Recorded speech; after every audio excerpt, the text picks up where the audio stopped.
I'm moving into this house with my mom. When my husband expressed disbelief, my mother-in-law, standing beside us, shouted, "I'll cover the monthly payments, so leave." I was shocked by their strange behavior. The reason behind their drastic change would become clear after 019. The apartment lease was transferred to my mother-in-law's name. I'm called Summer, and I turned 34 this year. My late father chose the name Summer because I was born during that season, and he cherished me deeply. He owned a small factory known for his grinding technology, and I admire his strong presence. Despite my mother scolding me for playing there, my father always took the time to explain his techniques to me. My father's factory faced trouble when the bank tightened loans, resulting in mounting debts despite his excellent skills. The bank considered the old factory not worthy of a loan. Eventually, due to the increasing debts, my father took his own life in the factory. Left with me in elementary school when mother fled the town, and we started living quietly elsewhere. My mother also passed away during my high school years due to the years of hardship, leaving me resentful of the world. However, what kept me going and prevented me from losing hope was the strong desire to showcase my father's skills to the world.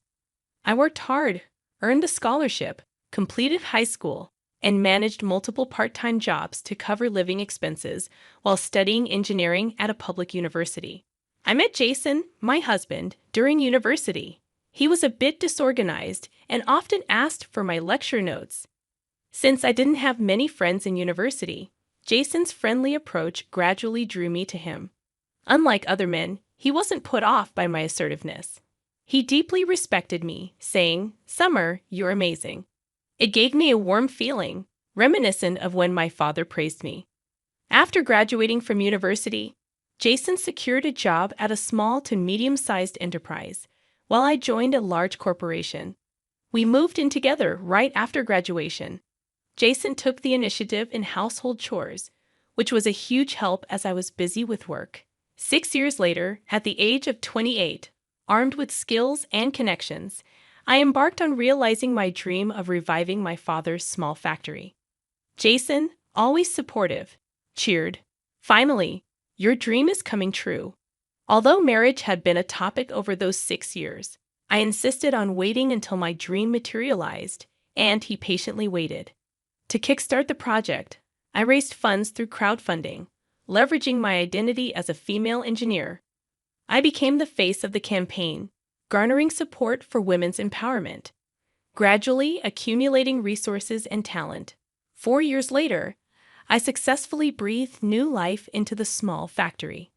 Knowing the bank's reluctance to fund an old factory, I equipped it with cutting-edge machinery, focusing on a clean, modern appearance, creating a workplace where women could feel comfortable.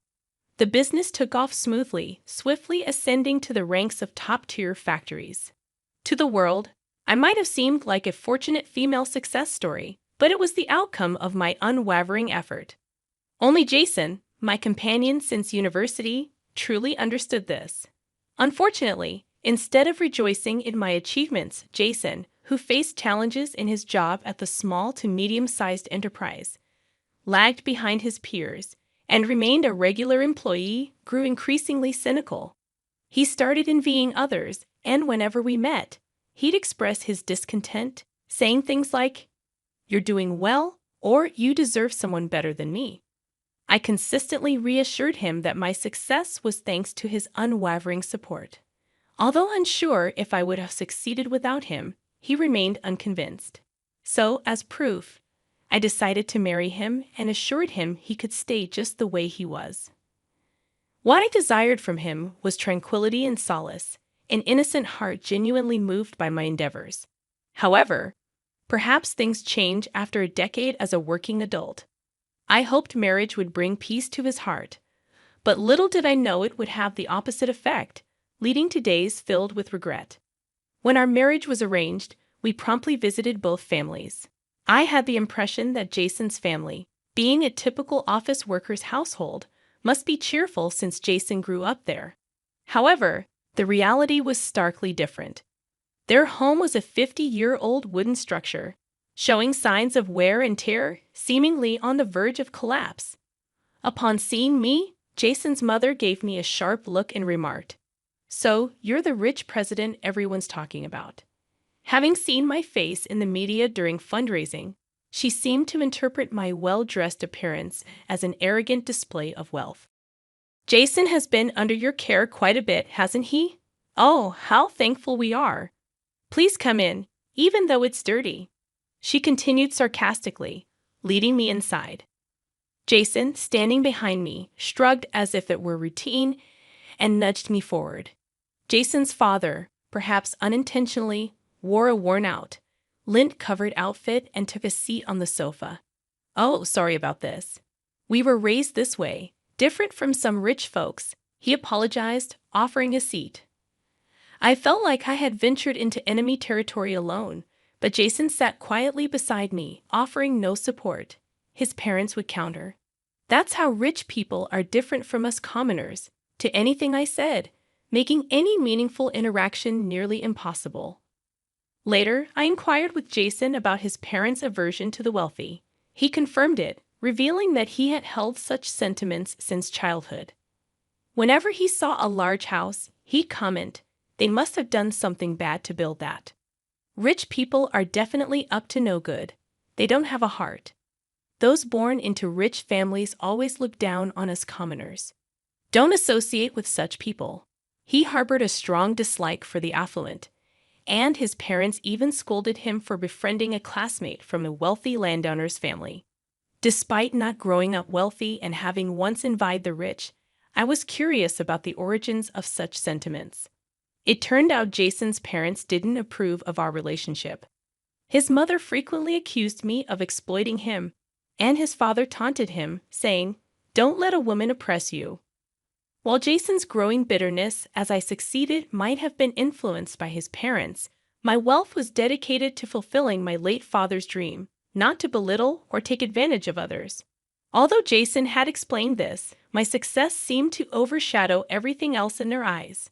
I was determined to help them understand me, but no matter my efforts, they would quickly dismiss it, saying, "That's how rich people are." Even the gifts I sent were met with sarcasm. Slowly, I grew distant from my in-laws, while Jason began spending more time with them, especially after his father fell ill 2 years into our marriage. Despite sharing a home, our interactions became minimal. Then, out of the blue, Jason announced, "I quit my job because housework is too demanding."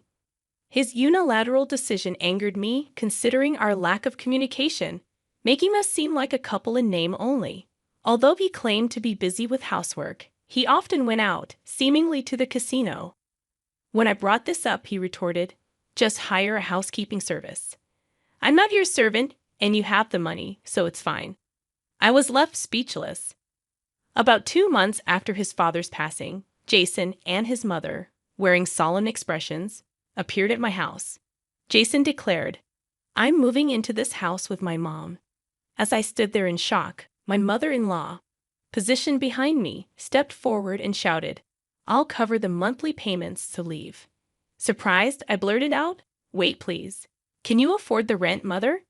This seemed to strike a nerve as she turned red in the face and snapped, "You're always belittling people. You may think you're always the best. We have our ways too. We won't be looked down on forever." Jason also snorted in contempt. "I won't always bend to your wishes. I'll chart my own path," he declared. Faced with their strong attitudes, I came to the realization that dealing with them was becoming impossible. Reflecting on everything that had unfolded, I reluctantly agreed, "Fine, I'll move out next month." However, my mother-in-law interjected, "Not next month, leave by next week. My moving stuff will arrive." Her schedule was unreasonably tight, and she had already planned her move without waiting for my final decision. What was she thinking?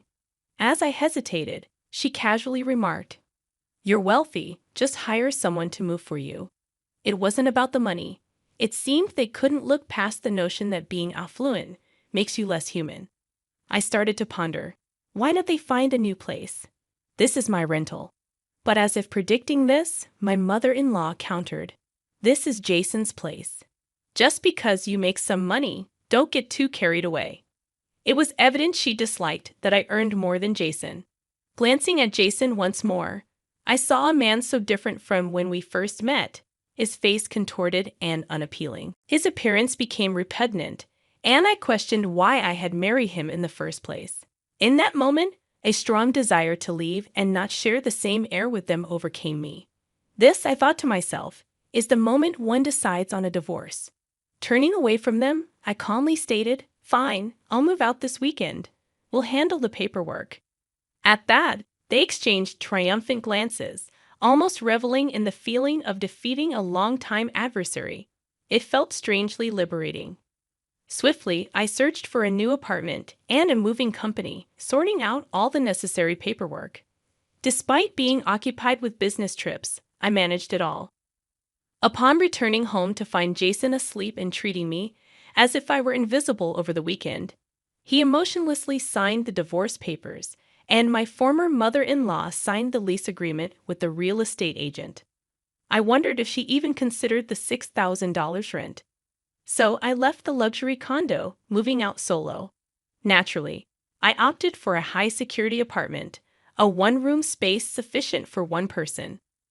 Considering it an opportunity, I let go of many possessions, feeling a sense of renewal. Having the freedom to decorate as I pleased was a pleasant change. I immersed myself in interior decorating for my new apartment, or more accurately, I had to immerse myself to avoid going insane. Never did I imagine that my long-standing relationship with Jason would conclude in this manner. We used to be each other's support during our financially challenging college days. The distortion that gradually crept in over time is quite unsettling. However, a shocking revelation shook my understanding of the situation. A college classmate mentioned witnessing Jason indulging in a nightclub, and an acquaintance from my previous apartment shared sightings of my former mother-in-law driving off in an opulent foreign car, adorned in expensive fur and barely recognizable. The irony was profound. Despite their disdain for the wealthy, they had achieved affluence themselves after I left. Then, out of the blue, 2 months later, Jason called me, sounding almost in tears, and pleaded, "Please help me." I was utterly bewildered. After unilaterally driving someone away, now seeking help, it seemed a terrible twist of fate. Driven by curiosity, I inquired about the situation. Jason began pouring out his story as if a dam had burst. It all started 3 months ago when my former mother-in-law, in a state of excitement, informed Jason, "Guess what? $3 million. We won $3 million. She had been buying lottery tickets annually, and this time, luck was on their side. Shocked, Jason asked, "Really?" And she confidently replied, "Absolutely. I checked it many times. We're rich now, no more being ridiculed by the wealthy. God has been watching over us." Jason fully believed her. She continued, "Now you can break free from that woman's slavery, Jason. She's got a young man on the side, you know. Leave her something." In the thrill of the moment, they both decided to sever ties with me, united in the notion of driving out the perceived devil. Subsequently, they moved into a luxurious condo, reveling in their newfound affluent lifestyle. Jason depleted his savings, and his mother spent her late husband's inheritance extravagantly. However, their joy was short-lived when, upon attempting to cash the lottery ticket, the bank informed them that it was from the previous year, not the current one.